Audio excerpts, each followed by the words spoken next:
Es una referencia a Dios, al poder de Dios sobre la muerte. Nos dice en nuestro pasaje, al que podía librar de la muerte. La muerte, mis amigos, hermanos, es el enemigo. Casi les digo, la muerte, mis enemigos, para dirigirme a ustedes. La muerte es el enemigo más poderoso, mis hermanos. No existe otro enemigo más terrible. No existe otro enemigo al que podamos considerarle invencible. Para nosotros este enemigo es la muerte. Con estas palabras, Jesús, hablando desde su humanidad, reconoce que no tiene el poder en sí mismo. Hablando desde su humanidad, Él reconoce que no hay forma de poder enfrentar a este enemigo. Y si cae en sus manos, reconoce que no podrá ser librado de ella. Jesús está cara a cara frente a este terrible enemigo. Él está dispuesto a enfrentarlo. ¿Está Jesús temeroso? Por supuesto que lo está. Tiene miedo. Se encontrará con este enemigo en su forma más frágil, revestido de carne. Jesús viene a enfrentar al enemigo más grande de los hombres. ¿Y cuál es su armadura? Su carne. Por eso Él está temblando. Por eso Él está rogando y suplicando, mis hermanos, en nuestra condición humana, querer enfrentar a un enemigo como la muerte es una locura. No hay forma de vencerle, no hay forma de salir librado, no hay esperanza. ¿Cuántos de nosotros, mis hermanos, se atemoriza ante la realidad de la muerte? Los hombres, las mujeres, la humanidad, parece que no le temen. Pero si queremos tener un cuadro de la potencia, de la malicia de este enemigo, podemos ver a Cristo y tener algo, aprender algo de este enemigo. Entonces Jesús está frente a este terrible enemigo, mis hermanos. Aun cuando todo su ser está estremecido, reconoce Jesús que solo hay uno quien le puede ayudar. Solo hay uno que tiene autoridad y poder sobre la muerte. Y este es Dios. Y en Él está su confianza. Frente a este terrible enemigo, mis hermanos, sus oraciones al Padre se intensifican. Jesús sabe que la única manera de ser fortalecido es no perdiendo la confianza en Dios. La única manera que Él podría ser ayudado es que Dios escuche sus oraciones.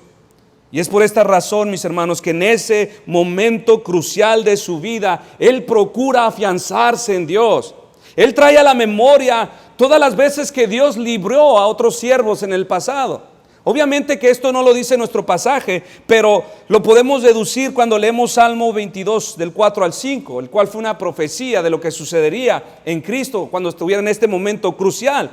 Y este pasaje dice: en ti esperaron nuestros padres. Este es Cristo, quizás orando, quizás pensándolo, quizás con lágrimas y ruegos está diciendo: en ti esperaron nuestros padres. Esperaron y tú los libraste, clamaron a ti y fueron librados, confiaron y no fueron avergonzados. Seguramente Jesús tenía una lucha en su interior. Él no quería perder la confianza, así que recordaba cómo el Señor en la historia ha venido siendo un libertador para todos los que le invocan. Seguramente Él estaba pensando en los hebreos cuando fueron liberados de Egipto, de su esclavitud.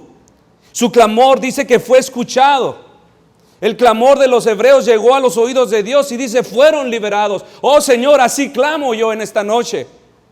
Jonás fue tragado por una ballena, sin embargo Dios preservó su vida allí mismo, dentro del estómago de la ballena. 3 de sus más fieles siervos fueron lanzados al horno de fuego por el rey Nabucodonosor, y aún allí en medio del fuego ellos fueron preservados. Aún así ellos en medio del fuego confiaron en Dios. Jesús está trayendo todas estas memorias. Seguramente también pensó en Daniel cuando fue lanzado al foso de los leones, y tal como entró, así salió. El Señor está siendo fortalecido. Jesús sabía que en muchos otros La promesa de Isaías 43, del 1 al 3, fue efectiva. Ahora así dice Jehová, Creador tuyo, oh Jacob, y formador tuyo, oh Israel. No temas, porque yo te redimí. Te puse nombre, mío eres tú. Cuando pases por las aguas, yo estaré contigo.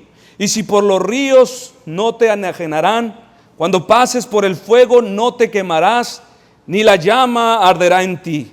Porque yo, Jehová, Dios tuyo, soy el Santo de Israel, soy tu Salvador. Sin embargo, mis hermanos, cuando vemos lo que Cristo ofreció en ruegos y súplicas, con gran clamor y lágrimas al que le podía librar, no significa que Jesús buscaba inmunidad del castigo. No significa que Él deseaba ser libre del castigo. Él sabía a lo que había venido. Él venía a tomar el lugar de los pecadores que le fueron dados por el Padre. Él dijo en Juan 10:11, yo soy el buen pastor. El buen pastor su vida da por las ovejas. Él sabía que habría de dar la vida. Él sabía que tenía que caer en las manos de la muerte. Pero más bien sus ruegos y súplicas consistían en lo siguiente: ser librado del poder retenedor de la muerte. Habría de caer irremediablemente en sus manos. Pero Él está rogando, Señor, líbrame de este poder retenedor de la muerte. En su humanidad Él reconocía que esta sentencia reposaba sobre Él: muerte. ¿Qué es lo que temía Jesús? Por las Escrituras, mis hermanos, sabemos que la muerte no es una pena pasiva. Es un poder activo. El mundo ha hecho arte de la muerte. Ha compuesto canciones, bonitas canciones. Ha escrito poesías acerca de la muerte. Y más que una terrible condena, tenemos muchos conceptos distintos ahora. Tenemos percepciones románticas. Tenemos pensamientos lindos acerca de la muerte. Buscando en internet así fácilmente los encuentra. La muerte, por ejemplo, uno de ellos: la muerte no es la mayor pérdida de la vida. La mayor pérdida son los sueños que mueren dentro de nosotros mientras vivimos.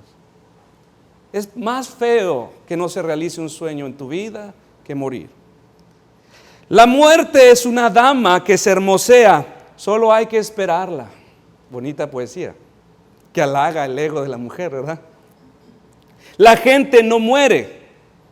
La muerte no existe. Solo mueren los que se olvidan. Coco, la película. Solo muere lo que se olvida. Y muchas más, mis hermanos, que hacen ver a la muerte como un amigo, un buen amigo.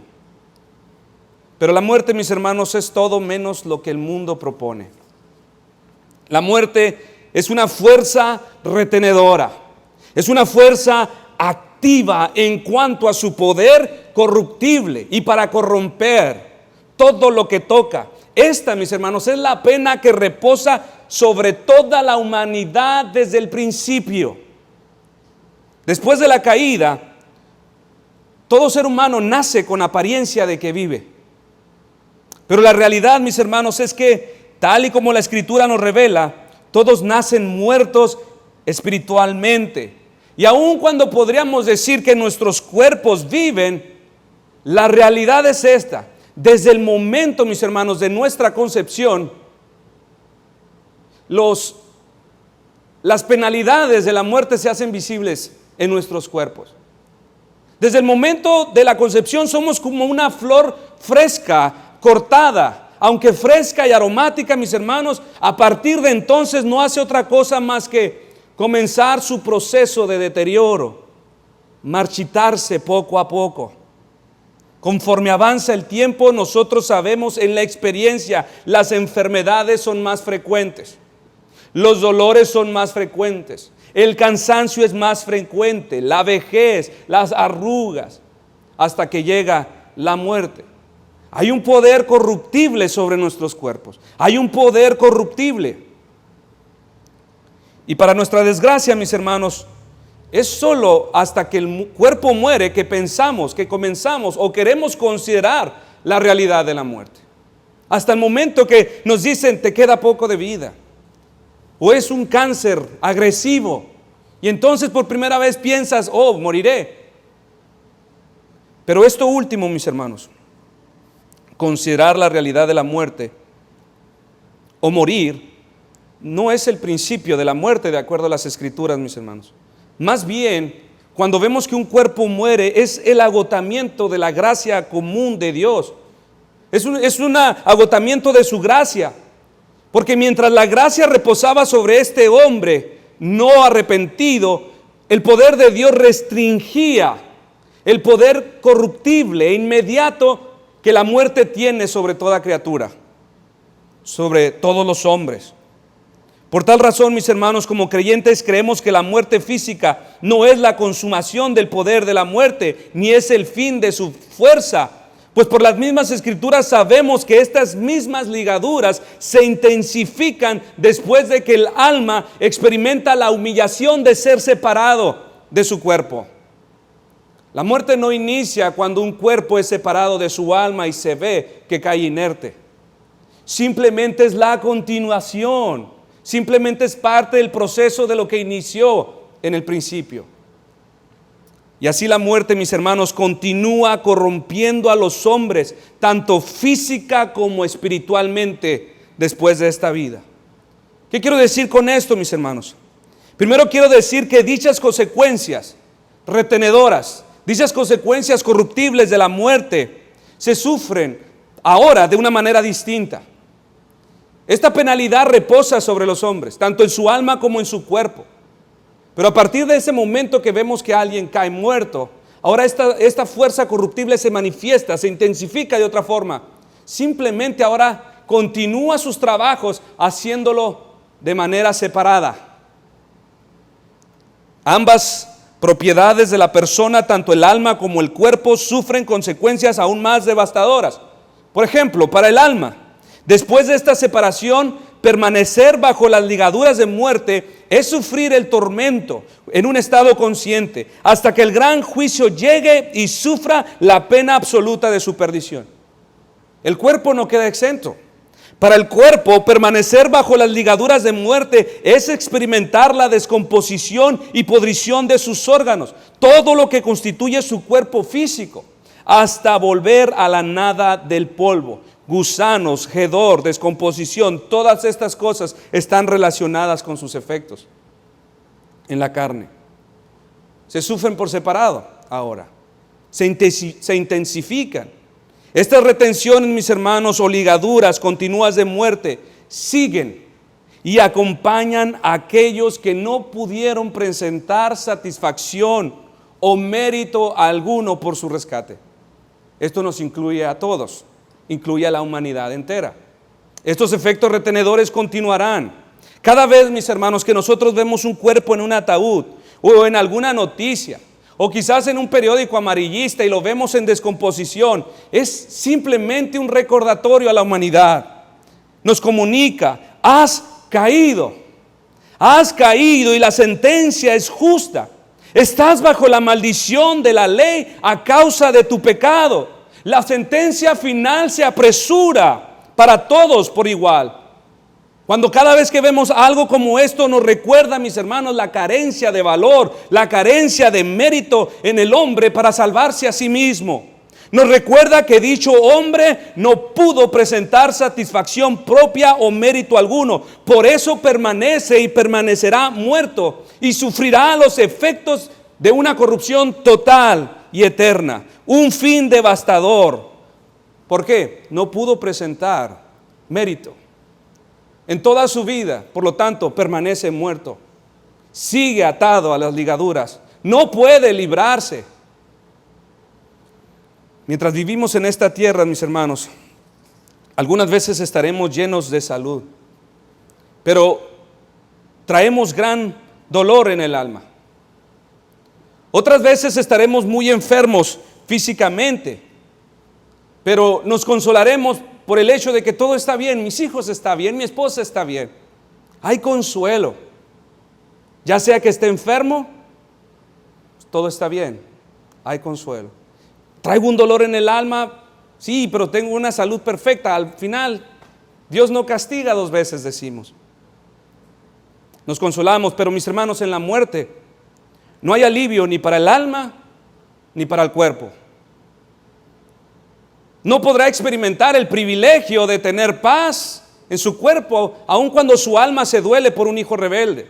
O podría tener enfermedad, pero estar bien. En la muerte, mis hermanos, no hay alivio para el alma ni para el cuerpo en ningún estado, en ningún momento. ¿Qué trajo, mis hermanos, sobre la humanidad este terrible mal? Una sola cosa, el pecado. Romanos 6:23 nos dice, porque la paga del pecado es muerte. Con una sola palabra, mis hermanos, se expresa el alcance y la malicia y fin del pecado: muerte. Muerte. La realidad, mis hermanos, del pecado es que no ha sido comprendido, ni ha sido discernido por ninguno. No lo vemos como tal enemigo. Todos hasta ahora hemos gustado en cierta medida los sabores amargos y dolores que en parte nos ha traído el pecado, solamente en grado, solamente consecuencias mínimas. Sin embargo, mis hermanos, no reconocemos hasta dónde terminará su fuerza. Hemos tenido probaditas por gracia. Dios nos ha dejado prueba algo de las consecuencias de tu pecado, en tus dolores, en tu pérdida y en tus desgracias, pero eso no es comparable con su fin. Al final, mis hermanos, las cosas malas que vengan por consecuencias del pecado a sus hijos son un fruto de su gracia, para hacernos más alerta, para prepararnos a ocasiones futuras de pecado, para hacernos más dependientes de Dios, para reconocerle el engaño de nuestros propios corazones y seamos más atentos y evitemos cualquier ocasión futura de pecado. Podríamos reconocer en esta gracia algo de sus efectos, de su comienzo, pero jamás, mis hermanos, podríamos entender las consecuencias del pecado, sus consecuencias finales.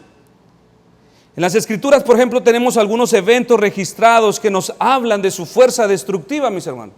Si Dios grita con tanta fuerza, apártese, todo el que invoca el nombre del Señor del pecado, es porque Él lo ve tal y como Él es. Sus consecuencias no son un dolor de cabeza. Sus consecuencias no terminan en ser despedido del trabajo o terminar en prisión. Al fin de cabo, hay algunas personas que he conocido que dicen, a mí me gusta, que se fueron a Estados Unidos, hicieron una fechoría, porque dicen las cárceles de Estados Unidos están bien suaves en comparación a las de México. No es. Al final dirían, no, bueno, no es tan grave el pecado, no es tan grave la cárcel, no es tan grave este dolor. Al cabo hay medicina.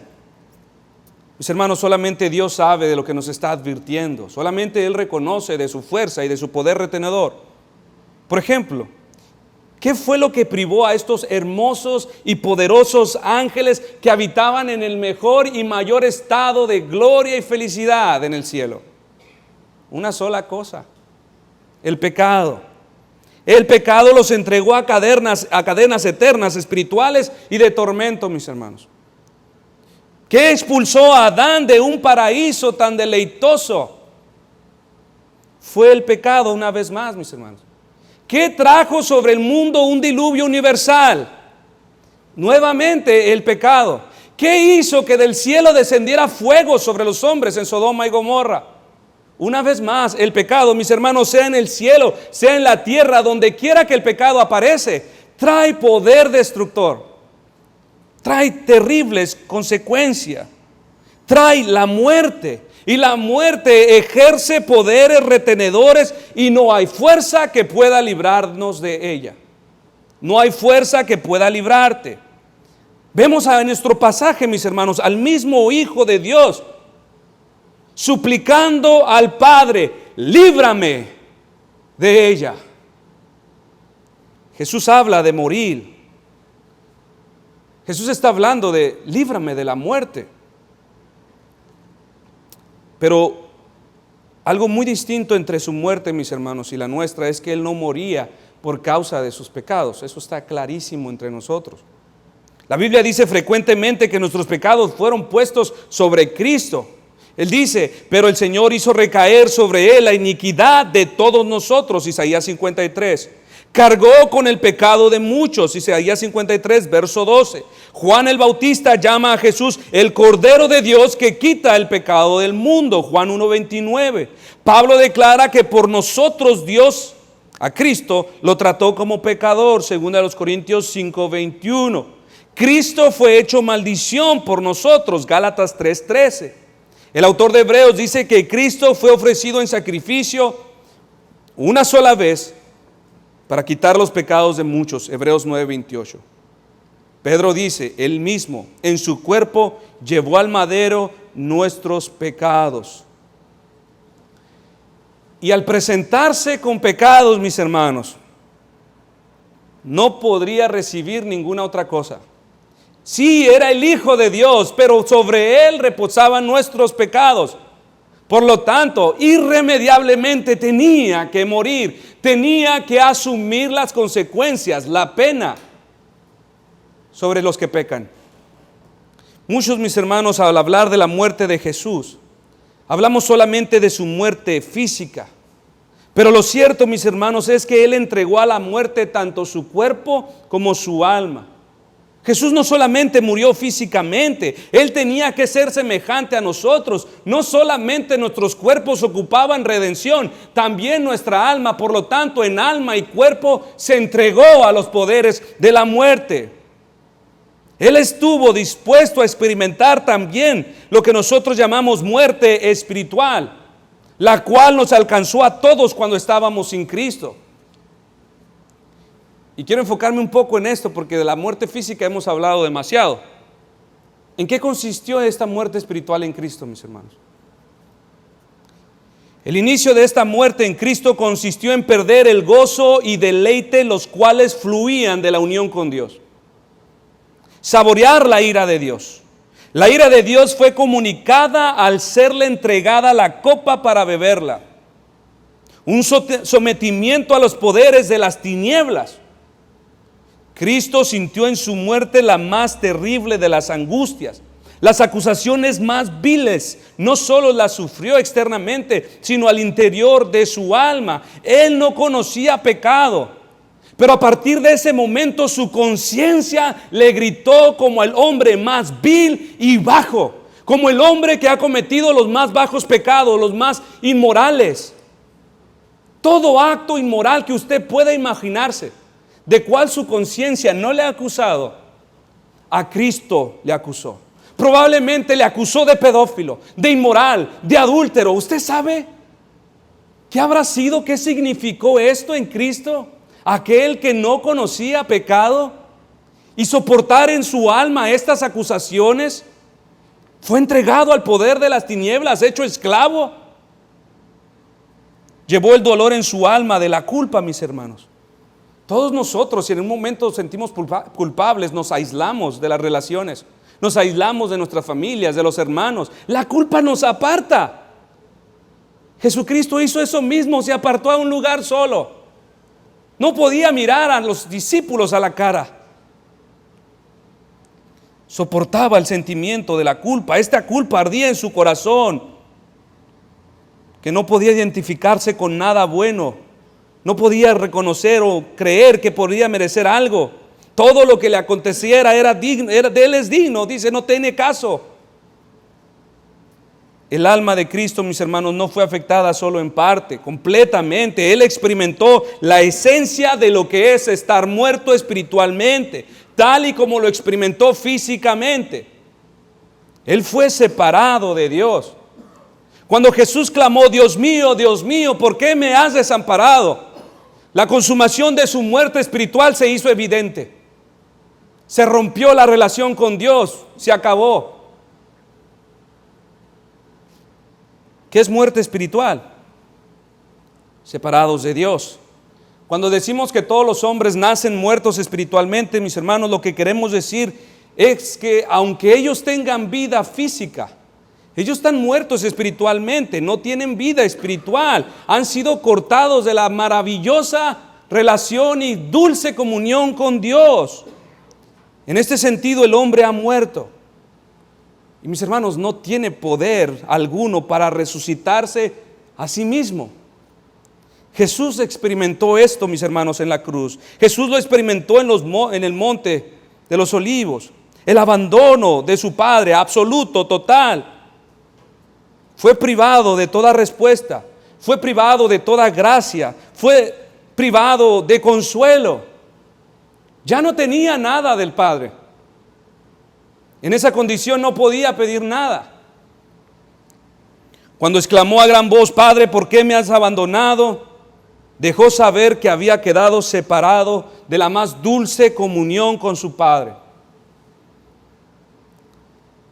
Esa comunión que había sido inagotable, que era una fuente de fuerza interior y el motivo de su más grande gozo, en un momento se acabó, apartado para siempre.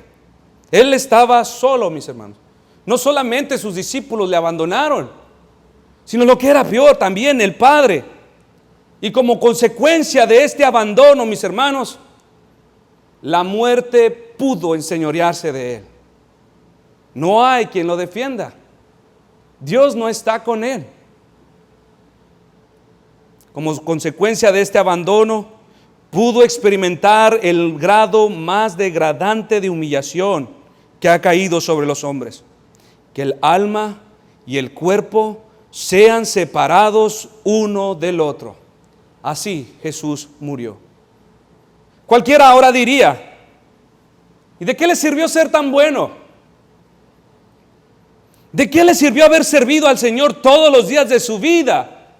¿De qué le sirvió haber puesto su confianza en Dios? Pues si al final murió, al final no lo escuchó.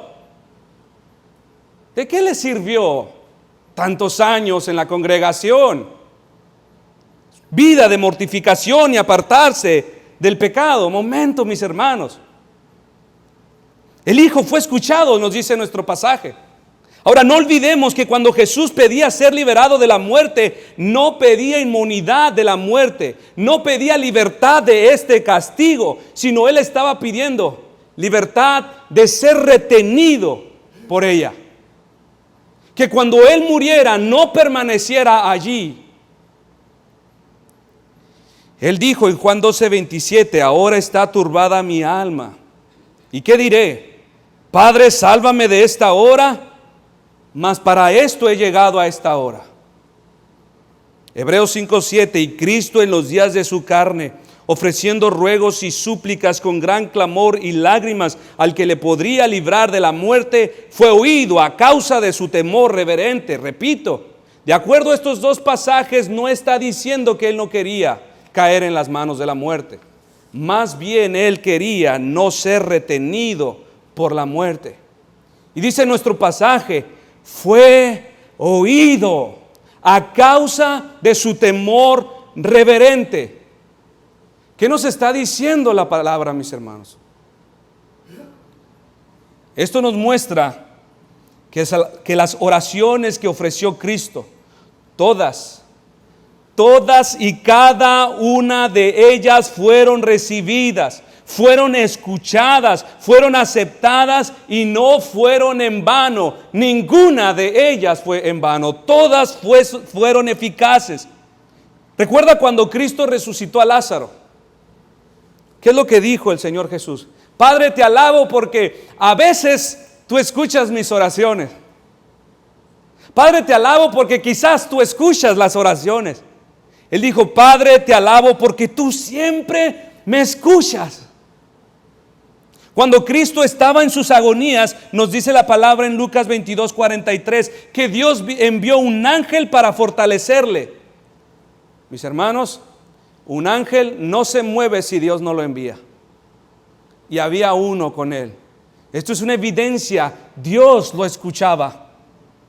¿Acaso alguno de aquí se ha preguntado: ¿escucha Dios mis oraciones? Cuando nos hagamos esta pregunta, mis hermanos, quiero que usted mire a Cristo, pues ninguno ha llegado a tal extremo como Cristo para que pueda pensar: Dios no me está escuchando. Ninguno de nosotros ha sido puesto en tal calamidad como la que estuvo Cristo para atreverse a pensar: Dios a mí no me escucha. Si había uno que podría pensar: Dios me ha abandonado, era Cristo y no usted. Y sin embargo, en el momento más crucial y más negro, dice la palabra que Él fue oído. Cada vez que seamos motivados por las mentiras de Satanás a preguntarnos, ¿será que Dios escucha mis oraciones? También debemos recordar, mis hermanos, que es Cristo el fundamento donde descansa nuestra total aceptación delante de Dios. Que es Cristo la garantía de todas nuestras súplicas. Cristo es el fundamento por las cuales nuestras oraciones son escuchadas. Y Él mismo fue la base por la cual Él también fue escuchada. Ahora, ¿cómo sabemos que Cristo verdaderamente fue escuchado, mis hermanos? Porque Dios le levantó de los muertos. Hechos 13:30. Dios lo levantó de los muertos. Y lo sabemos también porque esta humillación de la que hemos venido hablando, esta degradación, este poder corruptible no fue experimentado después de su muerte física. Los efectos retenedores y continuos de la muerte que acompañan al pecador con intensificación de los castigos fueron removidos de Cristo, tanto de su cuerpo como de su alma después de la muerte. Ni su cuerpo se descompuso, ni su alma fue al infierno. ¿Por qué? Porque en Cristo, mis hermanos, había tal valor.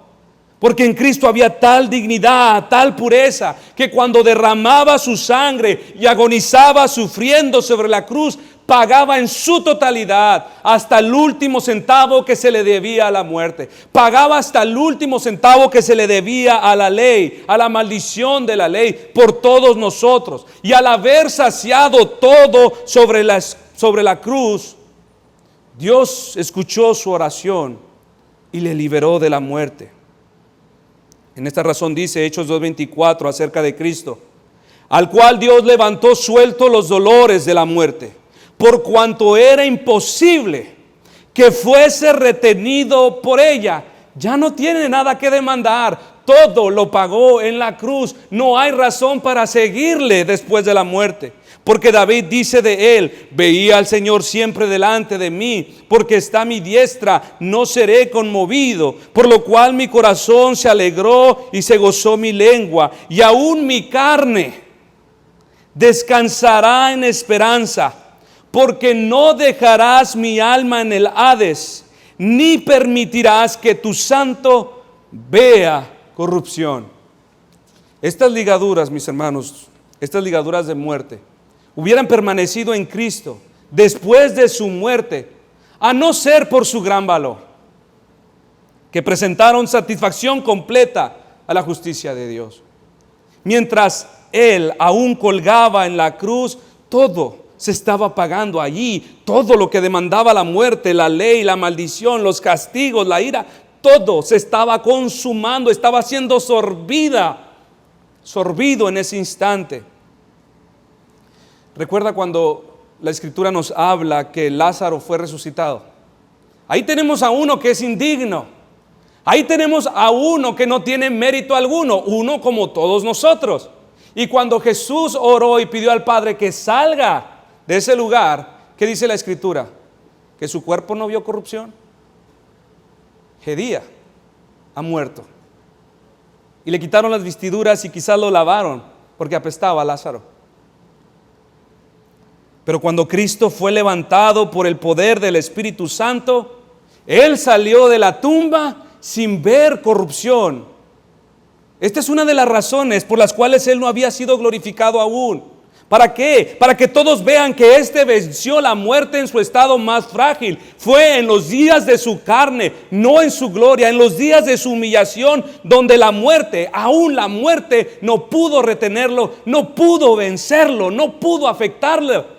Cuando Él dijo consumado es, la muerte hasta ahí paró, ya no tenía más que demandar. La maldición hasta ahí se detuvo y no le siguió. Él presentó completa satisfacción a la justicia de Dios en la cruz y así cumplir la veracidad de la palabra de Dios. Mi santo no verá corrupción. Esto nos está diciendo, nos está hablando de su mérito, de su valor, de su incomparable persona. Por esto se ha dicho de él y no de ningún otro, la muerte no pudo retenerlo. O dicho de otra manera, los efectos de corrupción, la maldición, no pudo seguirle más allá de la cruz, porque él había saciado completamente todas sus demandas. Allí sobre la cruz, y cuando todo esto estuvo listo, sabemos, él exclamó: se acabó, consumado es. Padre, en tus manos entrego mi espíritu. El Padre le escuchó. Todo lo pagó. La ley no tiene más delito que seguir. Todos los pecados fueron consumidos en su totalidad. La muerte ya no tenía parte en su carne, ni tenía parte en su alma. Jesús fue oído por el Padre y le libró de la muerte, tal y como Él se lo pidió, al que podía librarle de la muerte. Ahora, mis hermanos, a los que en verdad creen en esta mañana, el apóstol Pablo les tiene una gran noticia. Gran noticia que habría de quebrantar nuestros corazones ante estas dulces palabras. Primera de Corintios 15, 54 al 57. Y esto es por causa de Cristo y nadie más. Y cuando esto corruptible se haya vestido de incorrupción, y esto mortal se haya vestido de inmortalidad, entonces se cumplirá la palabra que está escrita: sorbida es la muerte en victoria. ¿Dónde está, oh muerte, tu aguijón? ¿Dónde, oh sepulcro, tu victoria? Ya que el aguijón de la muerte es el pecado, y el poder del pecado la ley. Mas gracias sean dadas a Dios, que nos da la victoria por medio de nuestro Señor Jesucristo. Esta victoria, mis hermanos, es especialmente sobre la corrupción de la carne, al ser revestida de incorrupción. Esta victoria, mis hermanos, es especialmente sobre la mortalidad del alma, al empoderarla con inmortalidad. Tanto en cuerpo como en alma seremos revestidos de gloria, así como Cristo. Cuando Cristo sorbió la muerte en la cruz, a partir de ese momento la iglesia se puede gozar también en la misma esperanza de que, porque su oración fue oída, nos enfrentamos a un enemigo que es débil, que fue vencido y que no podrá retenernos para siempre tampoco. Sí, caeremos en sus manos tal y como nuestro maestro, pero tampoco podrá retenernos. No nos podrá seguir, nuestra alma no seguirá, ni será esclavizada en tinieblas, sino que a partir de entonces el cristiano habrá de poseer la más grande de las recompensas: vida en abundancia, mis hermanos. Oseas 13:14 habló de parte de Dios a todos los creyentes, y le habló también a la misma muerte, diciendo: de la mano del Seol los redimiré, los libraré de la muerte. Y luego se dirige a la muerte: oh muerte, yo seré tu muerte y seré tu destrucción. Muchos se podrían mofar de nuestra esperanza. Esta es nuestra esperanza. Muchos podrían reírse, porque al final también nos podrían preguntar o cuestionar, como a Cristo: ¿de qué te sirve una vida negada de obediencia si no veo que tu vida sea diferente a la mía? ¿De qué te servirá una vida de restricciones si al final todos terminamos igual? Todos moriremos, tal y como tú también morirás. Tal y como Eclesiastés nos lo dice, Eclesiastés 9:2, todo acontece de la misma manera a todos. Un mismo suceso ocurre al justo y al impío, al bueno y al limpio y al no limpio, al que sacrifica y al que no sacrifica, como al bueno así al que peca, al que jura como al que teme al juramento. ¿Cuál es la gran diferencia, mis hermanos? Esta es la verdad. Tanto como a cristianos como a no cristianos, en esta vida estamos sujetos a los mismos padecimientos, mismos dolores y quizás un poco más. Como cristianos también moriremos. Pero hay un gran pero, mis hermanos. Síganse riendo de que nos va igual, sí. Pero hay un gran pero. Para los creyentes, después de la muerte La muerte ya no tiene nada que cobrar, ya no tiene nada que demandar. ¿Por qué? Porque todo fue pagado en su totalidad en la cruz. No obstante, a los incrédulos, estas ligaduras de mortandad les seguirán tanto en sus cuerpos como en sus almas. Dice la Escritura, allí será el llorar y crujir de dientes. Allí es donde dice la Escritura, el gusano no muere. Hay un gran pero. Estas ligaduras ya no seguirán a los creyentes. Nuestra confesión, hablando del estado del hombre después de la muerte, dice: los cuerpos de los hombres vuelven al polvo después de la muerte y ven la corrupción. Pero sus almas, que ni mueren ni duermen, teniendo una subsistencia inmortal, vuelven inmediatamente a Dios que las dio.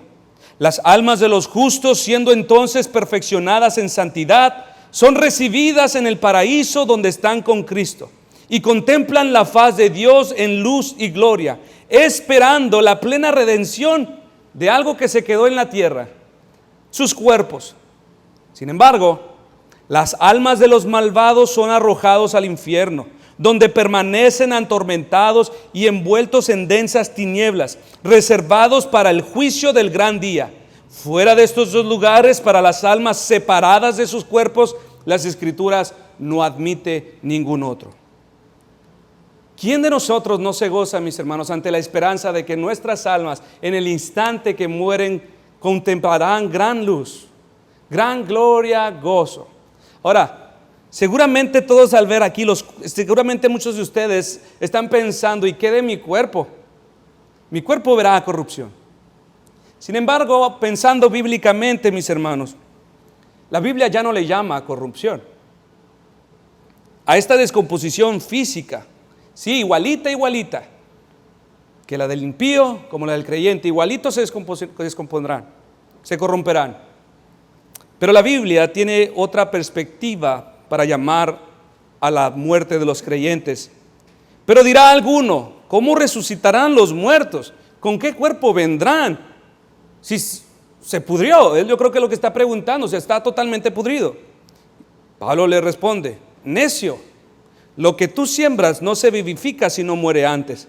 Así también es la resurrección de los muertos. Se siembra en corrupción, resucitará en incorrupción. Se siembra en deshonra, resucitará en gloria. Se siembra en debilidad, resucitará en poder. Se siembra cuerpo animal, resucitará cuerpo espiritual. Hay cuerpo animal y hay cuerpo espiritual. Así también está escrito: fue hecho el primer hombre, Adán, alma viviente; el postrer Adán, espíritu vivificante. Sembrar. Dice, esta es la gran distinción. El cuerpo de los creyentes es como una semilla seca, inerte, no aparece que tenga vida.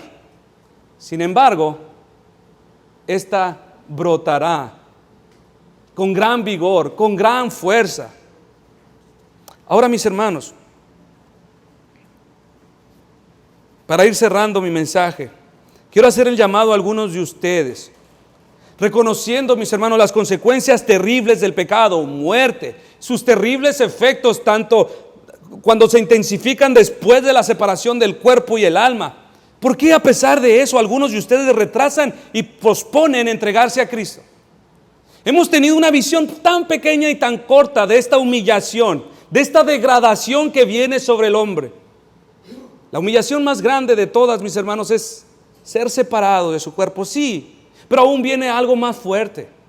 La retención de estas ligaduras se intensifican sobre los incrédulos. ¿Por qué aún así, mis hermanos, retrasas, pospones venir, rendirte a Cristo? Las razones pueden ser muchas. La mayoría de los incrédulos, convencidos de la verdad, lo hacen porque creen que mientras tengan vida, Dios no puede entregarles a la perdición. Su consuelo es: el día de mañana me puedo arrepentir y así cambiar mi destino. ¿No escuchó que Jesús padeció los castigos de ira antes de morir? ¿No escuchó que Jesús los padeció en vida y no después de la muerte? Esta acción, mis hermanos, para entregar a los hombres no descansa en el hombre, descansa en Dios. No, tú no puedes decir, yo voy a cambiar mi destino. No, quien decide cuándo castigar es Dios. Él lo hizo con Cristo antes de la muerte. Ahora Él decidió hacerlo después de la muerte. Él es el soberano. No nosotros decidimos cuándo. No es nuestra propia prudencia, no es nuestro albedrío. Otros se consolarán pensando, mientras la muerte no llegue, Dios está atado de manos para castigarme. Así que mientras yo me cuide, mientras no muera, todo estará bien.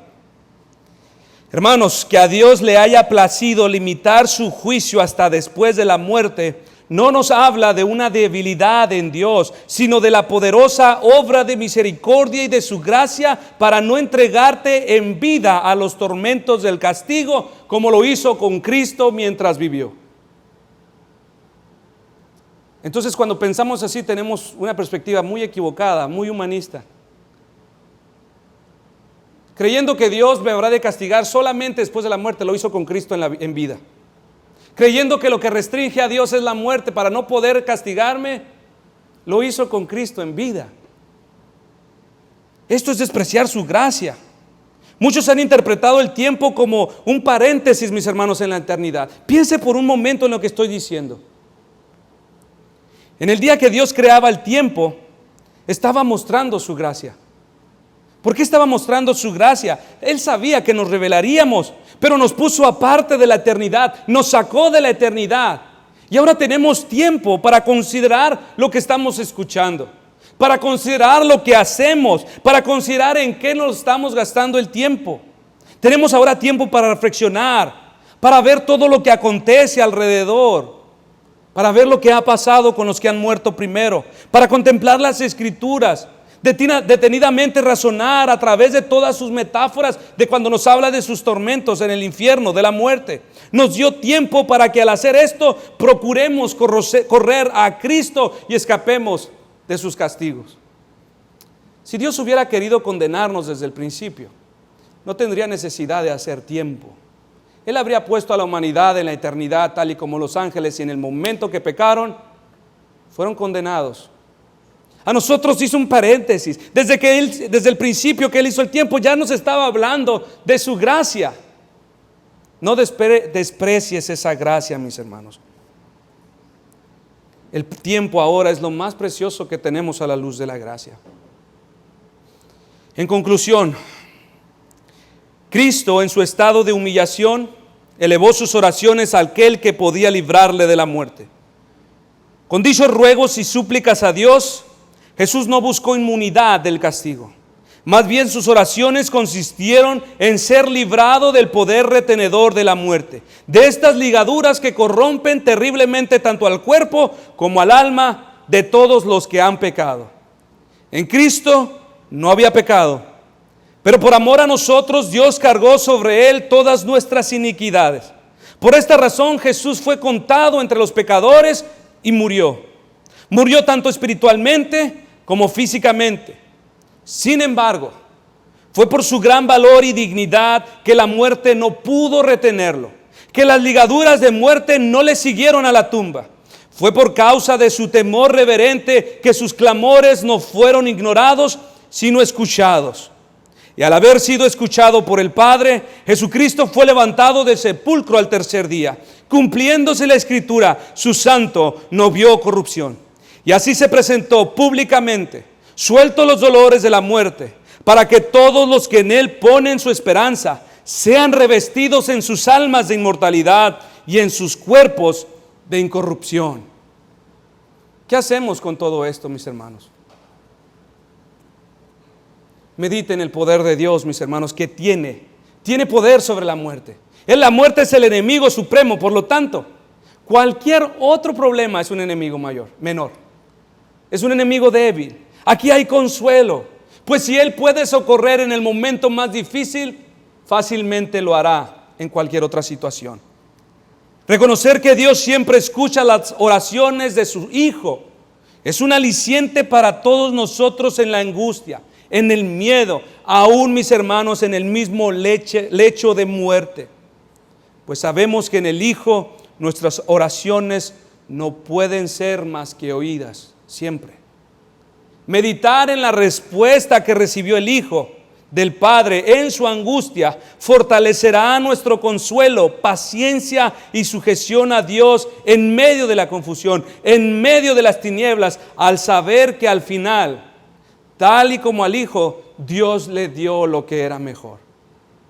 Meditemos en estas verdades, mis hermanos, y reconozcamos a Dios, quien tiene poder sobre todas las cosas, tal y como el Hijo nos lo ha enseñado. Reconozcamos al Hijo como aquel digno, lleno de valor, por el cual nosotros, cada uno de nosotros, estamos aquí.